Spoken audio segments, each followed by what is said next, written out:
After being held captive for 5 years, U.S. Army Sergeant Bo Bergdahl is headed home. But the story is far from over. It's first up today on CNN Student News. There are a lot of questions surrounding the prisoner exchange that led to Sergeant Bergdahl's release. We covered a couple of them in yesterday's show.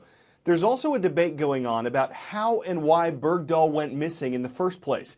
The Pentagon says it doesn't know why he left his Army base in Afghanistan in June of 2009. But some soldiers in Bergdahl's platoon say he deserted and that at least 6 U.S. troops were killed while looking for him. One soldier, a sergeant whom Bergdahl served with, criticized the government's decision to secure Bergdahl's release by freeing 5 Taliban prisoners at the U.S. military base in Guantanamo Bay, Cuba.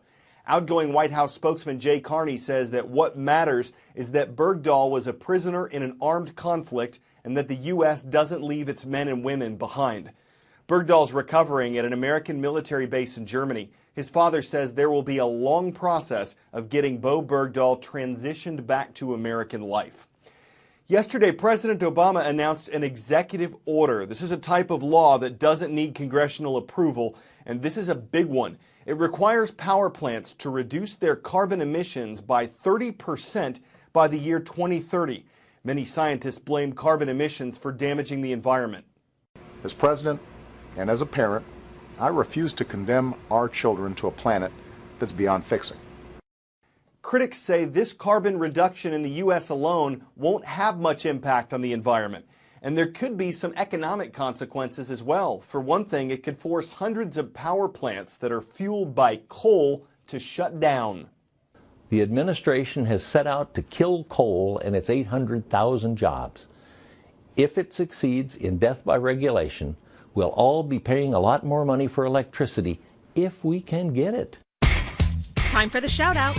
Which of these words means to give up a position of power? If you think you know it, shout it out. Is it abdicate, advocate, abrogate, or adjudicate? You've got 3 seconds. Go. Tough one today, but when a king steps down from his throne, for example, he is abdicating it. That's your answer, and that's your shout out. Almost 40 years after he was crowned, King Juan Carlos I of Spain says it's time to abdicate, to hand over the throne to a new generation that can take on the challenges of tomorrow. Spain is a parliamentary monarchy. The king's role in government is mostly ceremonial. He doesn't set policy for Spain.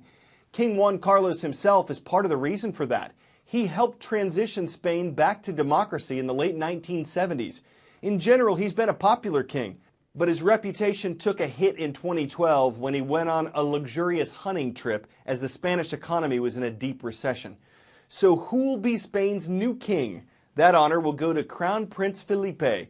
Juan Carlos says his 46-year-old son has the maturity, the preparation, and the sense of responsibility needed to serve as king. We told you yesterday about volunteers for a planned trip to Mars, which may or may not take off in the years ahead. But it was only 100 years ago that the first commercial flight got off the ground, or off the water. It was from St. Petersburg to Tampa, Florida. Airline transportation has soared a long way since most planes had 2 sets of wings.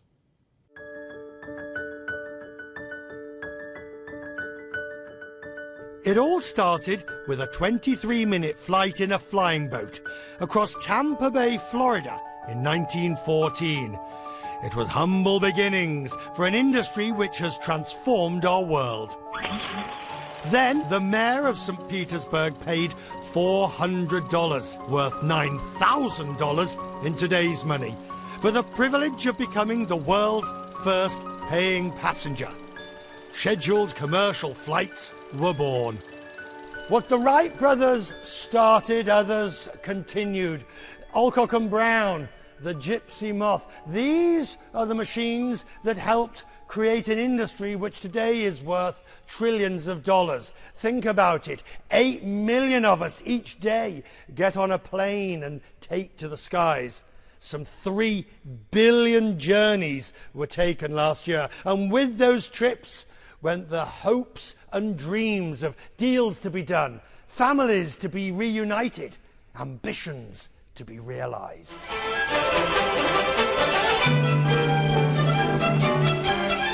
The entrepreneurial spirit of risk-taking spawned by the early pioneers continued as more and more airlines took to the skies. Pan American World Airways blazed a trail across the Atlantic with jet aircraft and trumpeting service. A new concept in air transportation. The travail has been taken out of travel.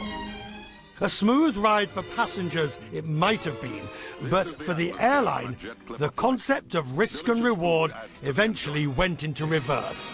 Pan Am couldn't survive. The industry has suffered as much turbulence in the pocket as it has in the air. American Airlines is another example of risk and reward. Doing what it does best wasn't enough to keep American from bankruptcy, and it was the last major US carrier to merge with US Airways.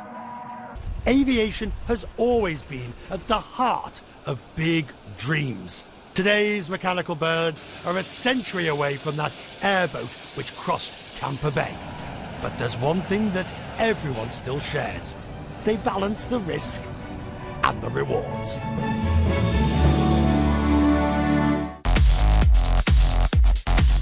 West Coast, East Coast, we are transcontinental on today's Roll Call. Santa Ana, California, you're up. It's the Grizzlies of Godinez Fundamental High School leading off today's roll. We'll make a stop in the Arizona capital where we found another kind of bear. The Bruins are stalking CNN student news from Trevor G. Brown High School in Phoenix. And still on four legs, it's the Tigers of Ipswich, Massachusetts wrapping things up today. Thanks for watching at Ipswich Middle School. All right, now we're headed to a high school in Virginia, Centerville High School, home of the Wildcats in Clifton. One 17-year-old student there got an incredible surprise last week. It was part of an invitation to prom, and you can see there were RG3 reasons why he couldn't say no. Centerville High School served as the backdrop Thursday for a dramatic lacrosse playoff showdown. But the emotion of this night involved a student who cannot take the field, but is universally admired for his determination. We try to keep Juwan into the mainstream in school. 17-year-old Juwan Espinal, despite being nonverbal due to cerebral palsy, has a large circle of friends. One of them did the extraordinary. So he had no clue what was going to happen today. To make him feel ordinary. We're not to Juwan yet. The people hiding behind this banner lured Juwan to the game for a remarkable surprise. It reads, "I know I'm not as cool as RG3, but will you go to the prom with me?" Who is that right there? And out popped the Washington Redskins star quarterback, RG3, Juwan's favorite player, who came to help classmate Morgan Assell ask her friend the big question. Juwan, will you be my prom date? Juwan, who can say yes or no, of course, said yes, and then was thrilled Juwan, you gotta say cheese. to take selfie after selfie with one of his heroes. You can tell he's filled with life. We make time in our schedules for stuff like this because it's so worth it. I'm just really excited and I'm really grateful that RG3 came to help Juwan. Sorry. It just means a lot that people are willing to do this for him because he's such a special person.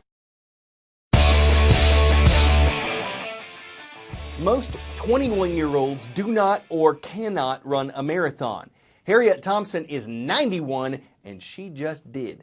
Next time you think you can't do something, think of Mrs. Thompson. She's overcome oral cancer. She's battling skin cancer. She just defeated 26 miles in just over 7 hours, and she set a record in doing it. For women aged 90 and up, Thompson broke the previous marathon record by 2 hours and 45 minutes.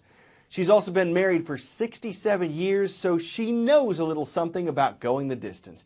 It was a feat with her feet, a milestone of miles. She's writing new rules of the road, just taking that record and running with it. CNN Student News has got to run, but we'll race back your way with more news and puns tomorrow.